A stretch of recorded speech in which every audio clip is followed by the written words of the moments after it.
Assalamualaikum warahmatullahi wabarakatuh. Perkenalkan, nama saya Nur Hidayati, NIM 1811130132. Saya mahasiswa program studi Ekonomi Syariah.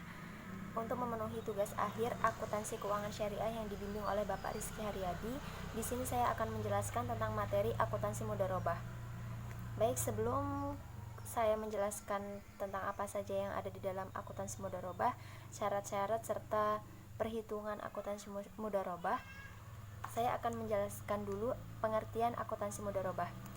Akuntansi mudharabah adalah akad kerjasama di antara kedua belah pihak, di mana salah satu pihak merupakan penyedia dana dan salah satu pihak lagi adalah pengelola dana.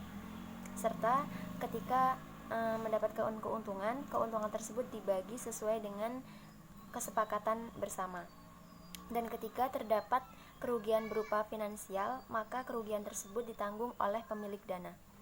Selanjutnya saya akan menjelaskan berdasarkan PowerPoint.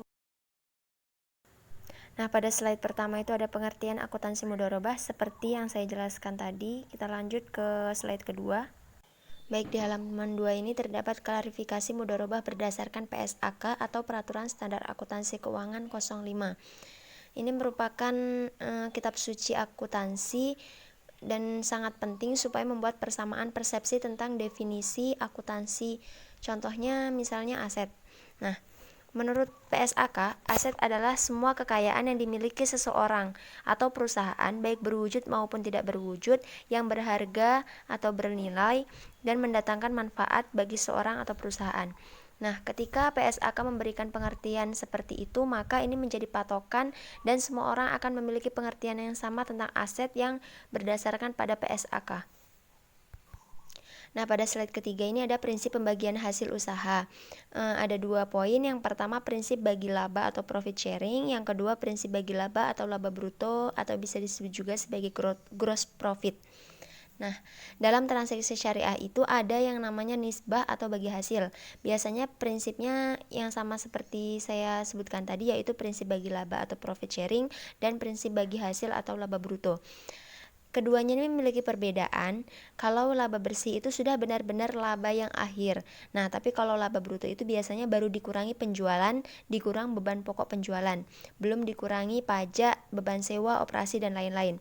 Biasanya yang lebih banyak dipakai adalah laba bruto, karena laba bruto lebih untung, karena nilainya lebih besar sehingga pada saat pembagian hasil usaha lebih menguntungkan bagi konsumen, jadi lebih adil dibanding prinsip bagi laba atau profit sharing tadi.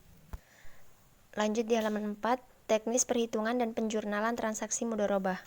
Di situ terdapat contoh Bank Syariah Kafah atau BSK menyetujui pemberian fasilitas mudharabah mutlaqah PT Syamil yang bergerak di bidang bengkel mobil dengan kesempatan sebagai berikut.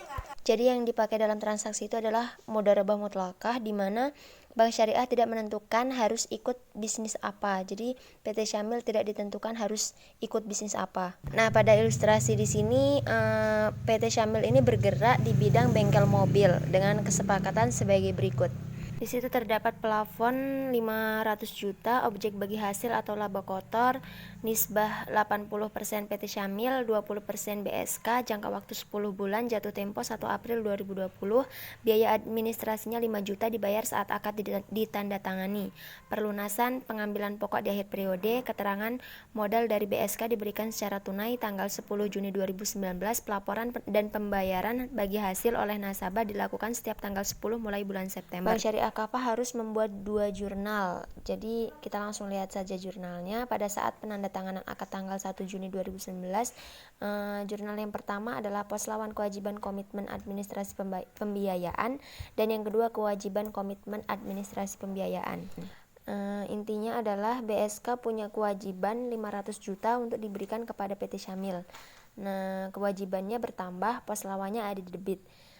Di sini kita harus memahami jurnal kembali, jurnal koreksi, dan sebagainya. Kita lihat pada jurnal bawahnya adalah yang pertama kas atau rekening nasabah dan pendapatan administrasi oleh pihak bank 5 juta, sedangkan karena memotong dari tabungan orang maka kas atau rekening nasabah akan ditarik 5 juta. Nah, kenapa kalau tabungan bertambah dia bertambahnya di kredit, tapi kalau kita menyetor uang tabungannya bertambah di kredit, bukan bertambah di debit. Kalau menarik uang juga kita yang bertambah di debit bukan di kredit. Ini karena dilihat dari sudut pandang perbankan. Bagi perbankan, saat kita meminjam uang di bank, maka secara tidak langsung tabungan nasabah itu merupakan utang jangka pendek. Utang jangka pendek itu bisa diambil kapan saja. Oleh karena itu, semua tabungan akan selalu dihitung kredit. Tapi saat kita mengambil uang, maka utang kita akan berkurang. Maka dicatat pengurangan kas dari nasabah tersebut. Kita lihat jurnal di bawahnya itu ada kas atau rekening nasabah pendapatan administrasi. Jadi 5 juta itu untuk membayar administrasi kepada bank. Kita lanjut ke halaman selanjutnya, yaitu penyerahan pembiayaan mudharabah. Kalau saat penandatanganan akad tadi pos lawan kewajiban komitmen itu di debit, kewajiban komitmen di kredit. Nah, saat uang sudah diberikan, saat penyerahan pembiayaan mudharabah, maka jurnalnya dibalik, kewajiban komitmen di debit dan pos lawan kewajibannya berubah di kredit. Kita ke halaman selanjutnya, yaitu penerimaan bagi hasil mudharabah. Apabila penerimaan bagi hasil dilakukan pada tanggal yang sama dengan tanggal pelaporan. Contohnya, laba bruto bulan Juni adalah 2 juta.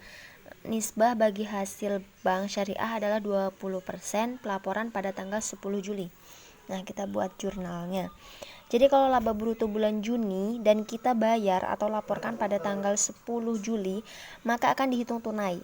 Saat kita punya laba bruto misalnya, hitung dari nilai bulan Juni dan kita buat laporannya bulan Juli, maka itu dianggap tunai. Nah, 400.000 itu didapat dari 20% dikali 2 juta. Jadi hasilnya 400.000. Jurnalnya itu bisa kita lihat di PowerPoint-nya, kas atau rekening nasabah di debit dan pendapatan bagi hasil mudharabah di kredit 400.000.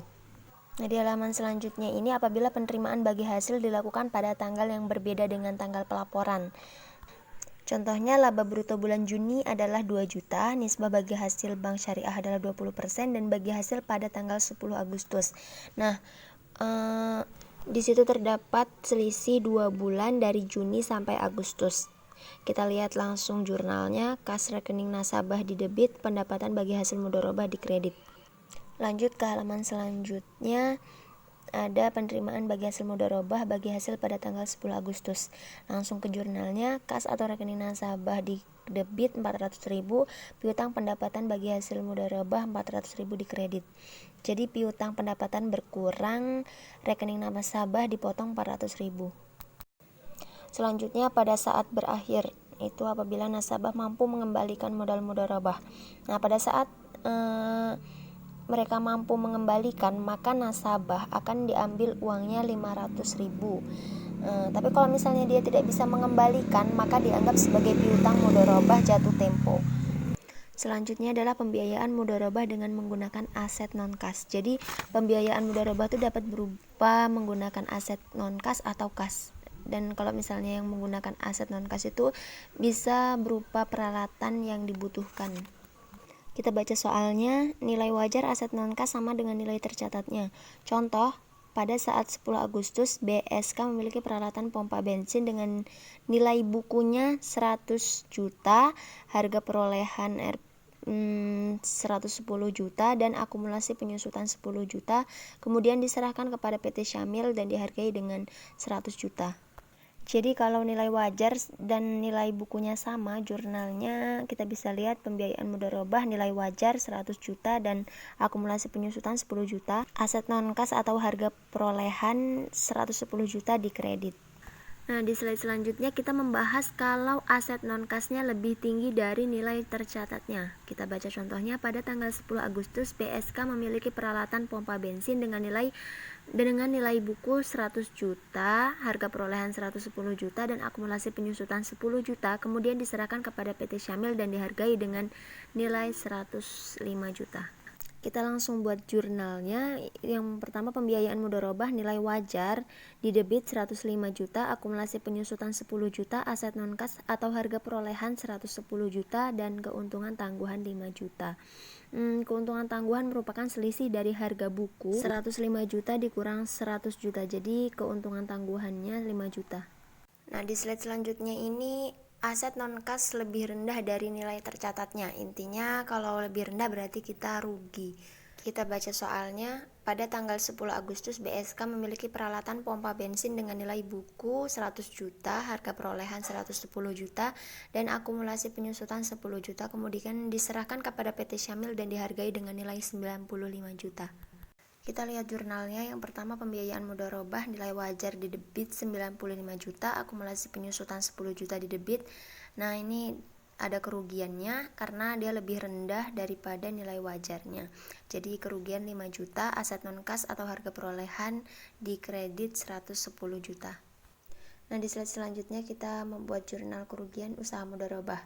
Kerugian disebabkan bukan karena kelalaian pengelola, misal kerugian karena virus corona 50 juta. Di jurnalnya beban kerugian mudharabah 50 juta di debit, cadangan kerugian pembiayaan mudharabah 50 juta di kredit. Kita ke halaman selanjutnya, jurnal pengembalian saat jatuh tempo. Nah, tadi kita punya cadangan kerugian mudharabah 50 juta. Nah, ketika corona tadi udah berlalu, maka uang cadangan kerugian mudharabah senilai 50 juta itu harus kita kembalikan. Kita lihat jurnalnya. Di rekening kas atau rekening nasabah 450 juta di debit, cadangan kerugian mudharabah di debit 50 juta, pembiayaan mudharabah 500 juta di kredit. Jadi kas nasabah yang kita potong itu cuma 450 juta. Karena pembiayaan mudharabah dari nasabah 500 juta, jadi kas nasabah yang kita potong 450 juta, sedangkan cadangan kerugian menjadi beban kita. Terima kasih, itulah tadi penjelasan materi tentang akuntansi mudharabah dari saya. Saya akhiri, wassalamualaikum warahmatullahi wabarakatuh.